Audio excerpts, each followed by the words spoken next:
Families in North Carolina are still recovering from the destruction brought by Hurricane Helene. Some local businesses here are working together to provide shelter for the displaced all the way from Panama City.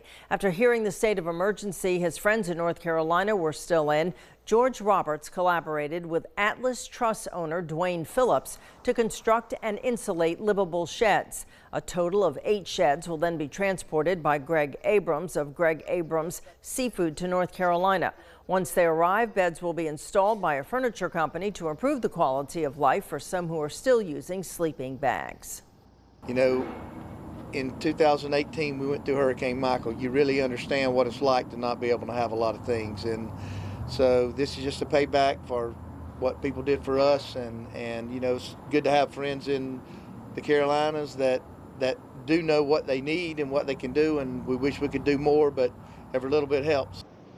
Each unit costs between $2,000 and $3,000 to construct. Roberts says anyone who is looking to contribute or help their cause in any way can call him 850-545-1191.